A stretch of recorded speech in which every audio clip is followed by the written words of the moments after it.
Ito naman ituturo ko sa iyo dito ay kapag itong mga vowel na ito na double, mapasataas man yan o sa baba, o yung vowel na double na ganyan, at saka yung nun na ganyan, yung nun na walang kasamang kahit anumang vowel o sukun, na kapag silang mga vowel na yan ay babangga sa apat na letrang ito, mim, nun, ya, at saka wow.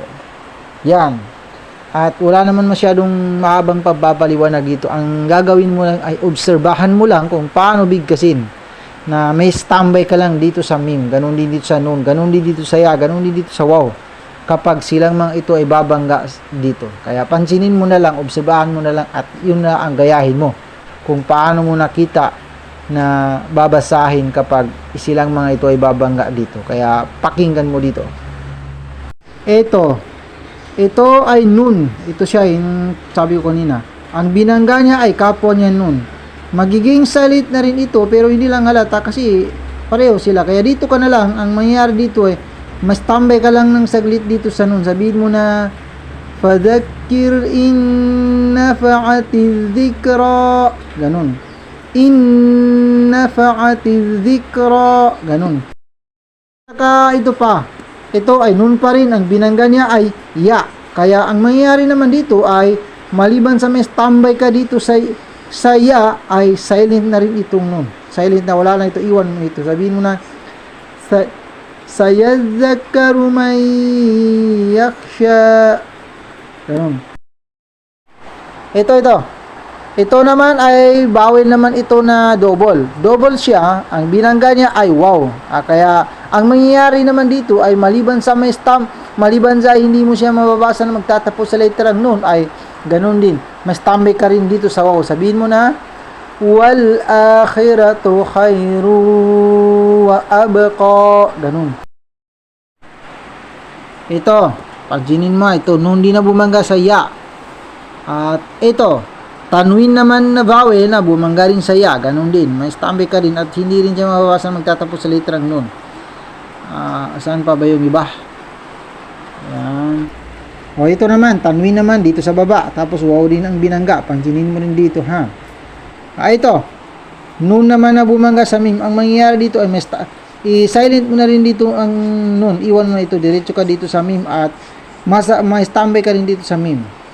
فذكر إن نفعت الذكرى سيذكر من يخشى ويتجنبها الأشقى الذي يصلى النار الكبرى ثم لا يموت فيها ولا يحيا قد أفلح من تزكى وذكر اسم ربه فصلى بل تؤثرون الحياة الدنيا والآخرة خير وأبقى فلما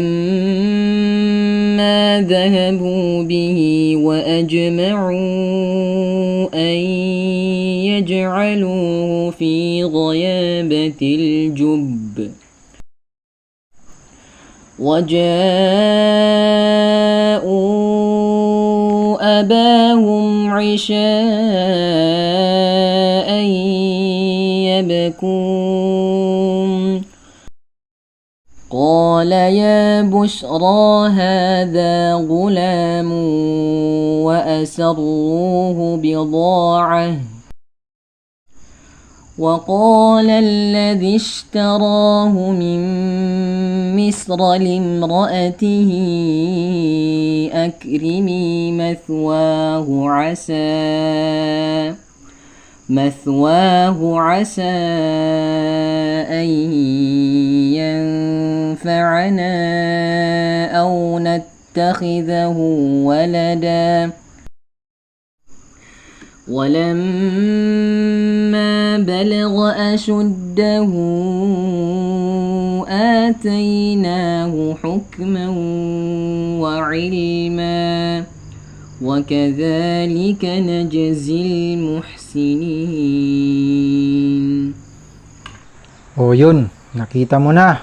At dagdag pa, kapag ang nun na ito ay may ganyan, ay ganun pa rin ang mangyayari kung basahin natin, ay may standby rin tayo dito. Kung mapapansin mo dun sa binasa ay lahat ng nun na may ganyan ay ganun pa rin, standby pa rin. Kahit ano ng letra dito sa, kahit ano nang babangga sa kanila, basta may nun na ganyan. At saka yung meme din na mayroon din ganyan, ay ganun pa rin ang mangyayari.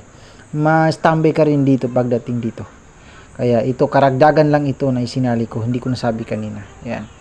الله إنه يعلم الجهر وما يخفى ونيسرك لليسرى فذكر إن نفعت الذكرى سيذكر من يخشى ويتجنبها الأشقى الذي يصلى النار الكبرى ثم لا يموت فيها ولا يحيا قد أفلح من تزكى وذكر اسم ربه فصلى بل تؤثرون الحياة الدنيا والآخرة خير وأبقى إن هذا لفي الصحف الأولى